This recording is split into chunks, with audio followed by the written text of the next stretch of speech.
Hey guys, I'm Chef D-Max. Welcome back to the kitchen. Today, a vegan soup. Vegan mushroom soup. Mushroom curry and apples. It's a great combination, and I think you're gonna like it. Super, even if you're not vegan, you're gonna love to eat healthy and eat fresh. So stay with me. Let's try this at home. Click subscribe if you're not doing that. Give me a thumbs up if you like this video, and ring that bell, and I'll send you new stuff I have coming up. So see you back.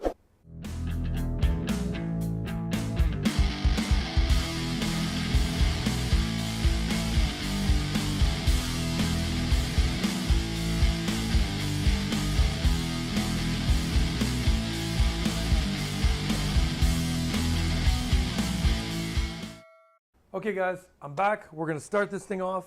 I got my pot here. I wanna get that warm a little bit. And while we're getting it warm, I'm gonna saute some garlic and onions in the beginning. So first I'll start with my garlic. I've got 4 cloves of garlic, and I'm just kind of cutting off the end piece of this. But what you can do too is you can slice it. This is getting pureed. So the beautiful thing about a pureed soup is what?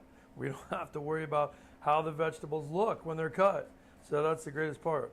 You can just kind of cut them, and if they're mixed shapes, that's fine. Now the end pieces here, you can see like I have the end of the garlic has like a little root piece on there, right?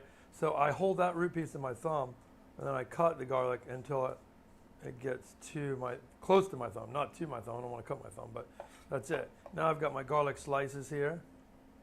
Oh, yeah, that one's sliced. Okay. And there's some chunkier piece. Like I said, I didn't worry about doing it perfect because we're pureeing it anyway. And I'm going to put a little bit of olive oil in my pan here. I'm using extra virgin in this. Okay. And then I'm going to put that garlic in there. Why am I doing this first? Because I want to bloom the garlic, right? You want that beautiful flavor of the garlic to come out and breathe in this soup. So with this, I'm going to do a half of an onion. Okay, we don't need a lot of onion. So I'm going to take that and I'm going to slice the onion. Doesn't need to be diced either. So that's kind of nice. You're just kind of slicing it up here. We're going to throw that in there in a second. And then I've got some apples. So here you can see I've got my apples. I'm going to slice. I'm leaving the skin on. I would use like a Fuji style apple, but I mean, if you're somewhere where you can get some local apples, man, that's great. Use those, right? Because that's always going to be best. Those are nice and crisp, and that's what I'm looking for. So I'm just dicing the apples up. I just want to cut them like this. You really don't even need to. I just want to dice them and bring out the flavor, kind of meld the flavor together with this garlic and this onions and these mushrooms. So with this, again, we're just dicing them like that. Like no specific shape that we're looking for, just, dicing. Now, if you want to just slice them too, you could slice them. You could just literally take the apple like this and sliced apples, okay? That's fine as well, okay? We just basically want to expose the flesh so we can get it going. Now, let's go over here. Now look at our garlic. Our garlic is cooking nicely, toasting in this oil. We don't want it to burn, so I'm going to add in my onions next. Okay. So I've got my onions there. Okay. And I'll toss the garlic and onions together. The onions will release a little water, and that'll kind of help the onions from kind of burning. So as we're doing this next, we're going to do a little celery too. So I've just got like a nice heart of the celery plant. I cut the ends off here, and then I'm just going to slice those. Because celery is another one that's a good one to kind of break down and get flavor out of like this. Now apples, celery, curry, and onions and garlic are just a combination made in heaven. So we're going to add those in, and we're going to start sweating this celery as well. I don't add the apples just yet because the apples are very watery, so they're going to start to drip in there, which is fine when we add the mushrooms. So now we start to add our celery in. At this point, I want to salt a little bit. Salt, what does that do? It helps to bring out the moisture in the onions and the celery. So, and it's going to start to developing some flavor in this dish. right? So we put our salt in there. I'm not going to add pepper because we're going to use a curry powder. So we don't need to put pepper in it. It already has pepper. So let's cut our onion, or mushroom, excuse me. So mushrooms, just take out the center stem, put the mushroom down, and then just slice it like this. That's it. Super simple, right? Just slice mushrooms. Laying them down, putting your fingertips before, and straight down. Okay, so I'm just going to cut the rest of these up.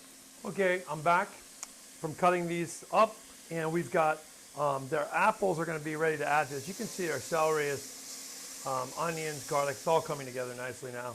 So let's do that. Let's add our apples. Now, apples, like I said, are going to add some moisture to this dish as they start to cook, right?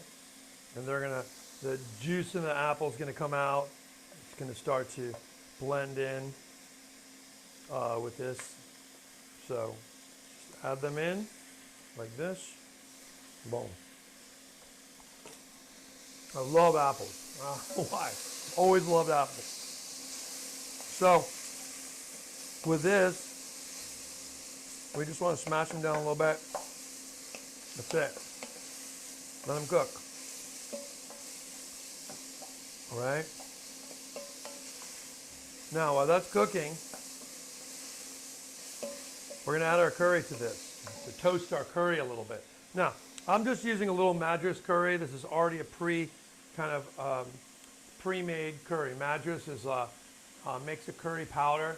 That's a generic curry powder. If you want to make your own, you can check out beautiful curries that are online. You can check out mine. I do I have this one right here that's more of a spicy curry powder mix.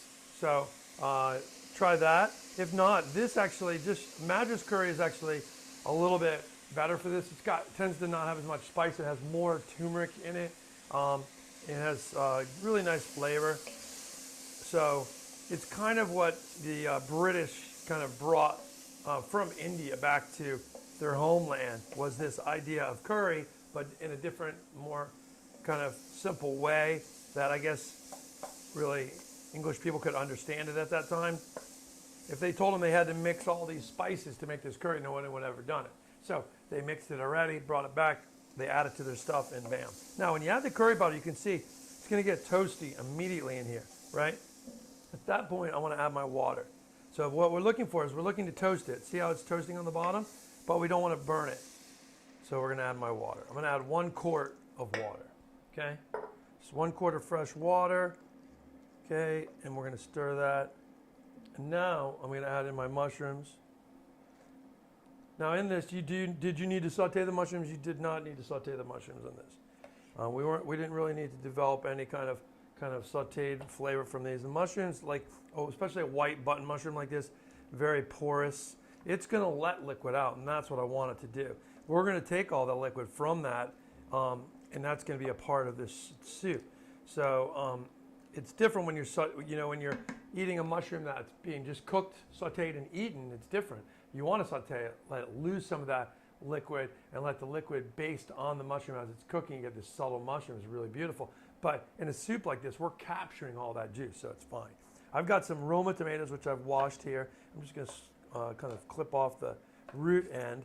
And like I said, we don't need to cut them any size. We don't have to cut them perfect sizes. So I'm going to add a little tomato in there as well. It'll give us a nice, fresh garden feel to this. This is kind of like an autumn dish. You know, you've got your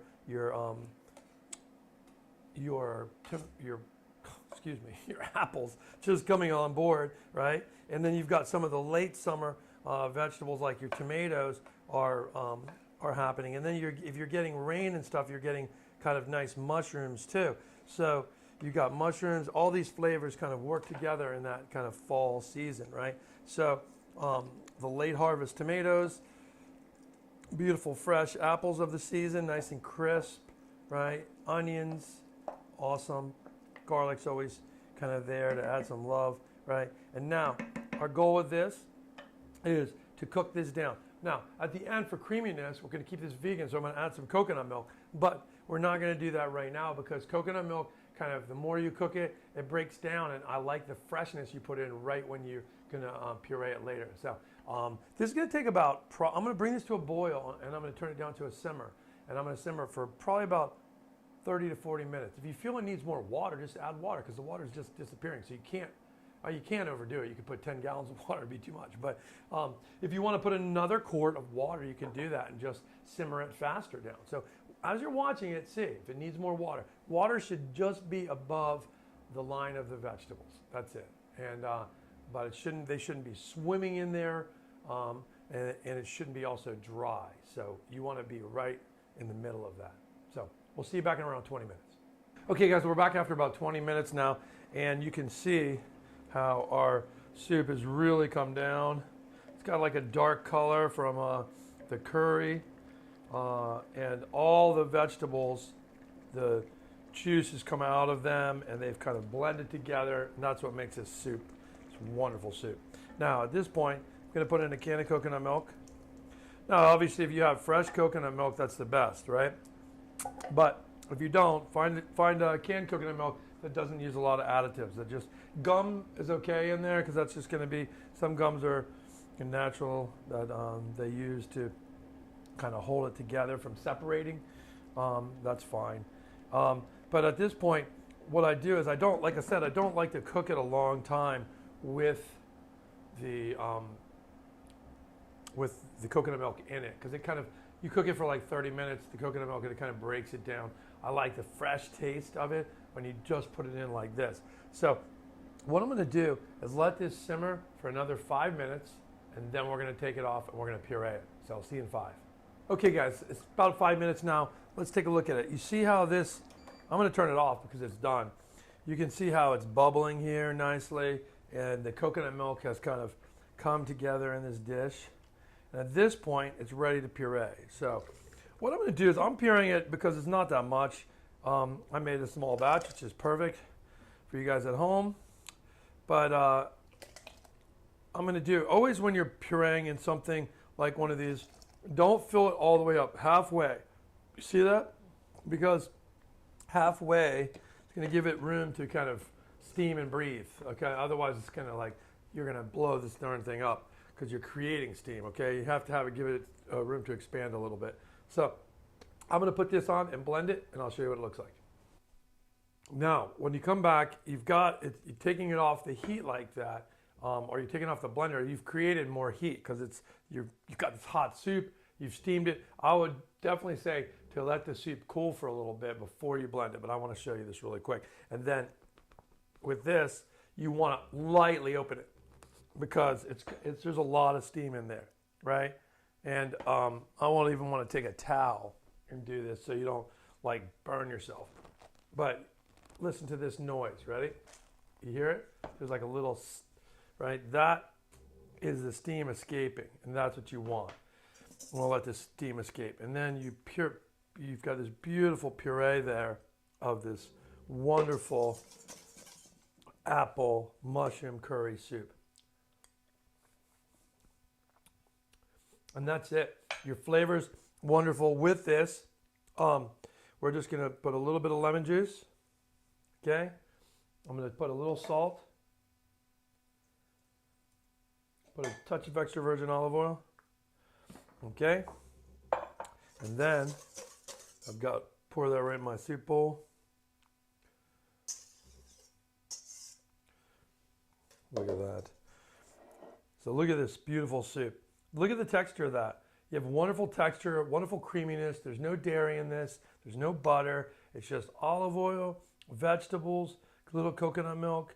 Now, if you want to lighten this up too, you can put a little bit of fresh coconut milk in it at the end for color and just to make it look pretty, you know. But that's what it's all about. It's all about flavor. Now, it's going to be darker like this because you're pureeing mushrooms, and the mushrooms are going to be a brown kind of soup. So you've got this curry flavor. You really get the mushroomy flavor. So you get that apple, a little bit of sweetness that you're getting. When people taste this, you know, tell them that there's apple in there. They're not going to know what that is. They're just going to be like, wow, it's got like a nice little sweetness to it. And the curry gives you that touch of spice to this. So without it being extraordinarily hot. If you want to make it hot, you could actually add some hot elements to that, whether you added a hot sauce or you added some seed, like some chili seeds in this when you made it. But you can make it a hot element too if you do like spicy, that's fine. But I made this mild, clean, fresh, vegan, beautiful. I hope you like it. Click subscribe and make sure you follow me. And I got a lot of cool stuff coming up. Give me some comments, whatever you want to know, and I'll teach it to you. So I'll see you back in the kitchen soon. I'm Chef D Max.